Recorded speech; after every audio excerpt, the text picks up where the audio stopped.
2026 యమునా నది పుష్కరాలు ప్రారంభం మరియు ముగింపు తేదీల గురించి ఇప్పుడు వివరంగా తెలుసుకుందాం.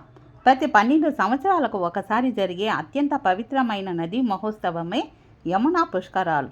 బృహస్పతి గురువు కర్కాటక రాశిలోకి ప్రవేశించిన సందర్భంగా ఈ పుష్కరాలు ప్రారంభమవుతాయి.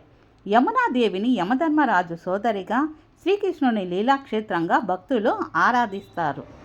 2026 సంవత్సరానికి గాను యమునా నది పుష్కరాలు జూన్ 2 నుంచి జూన్ 13 వరకు అత్యంత వైభవంగా జరగనున్నాయి. గురుడు కర్కాటక రాశిలోకి ప్రవేశించే ఈ పవిత్ర సమయంలో దేశం నలుమూలల నుంచి భక్తులు తరలి వచ్చి యమునా నదిలో పుణ్యస్నానాలు ఆచరిస్తారు. పుష్కరాలు ప్రారంభం జూన్ 2, 2026. పుష్కరాల ముగింపు తేదీ జూన్ 13, 2026. ప్రత్యేకమైన రోజు జూన్ 12 ఏకాదశి నాడు స్నానం చేయడం అత్యంత పుణ్యప్రదంగా భావిస్తారు. ఉత్తమ స్నాన సమయం ప్రతిరోజు తెల్లవారుజామున 4:30 నుంచి ఉదయం 7 లోపు. ముఖ్యమైన పుష్కర స్నాన ఘాట్లు: ప్రయాగ్రాజ్ త్రివేణి సంగమం, గంగా యమున సరస్వతి నదుల సంగమ క్షేత్రం. మధుర విశ్రామ్ ఘాట్ శ్రీకృష్ణుని విశ్రాంతి స్థలం. బృందావన్ కేశీ ఘాట్ శ్రీకృష్ణుని లీలాక్షేత్రం.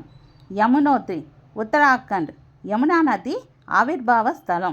ఢిల్లీ, ఆగ్రా ప్రాంతాలు యమునా నదీ తీరంలో ముఖ్యమైన పుణ్యక్షేత్రాలు. ఈ పుష్కర కాలంలో నదీ స్నానం చేయడం వల్ల పితృదోషాలు తొలగిపోయి పాప విమోచనం కలుగుతుందని భక్తుల ప్రగాఢ నమ్మకం.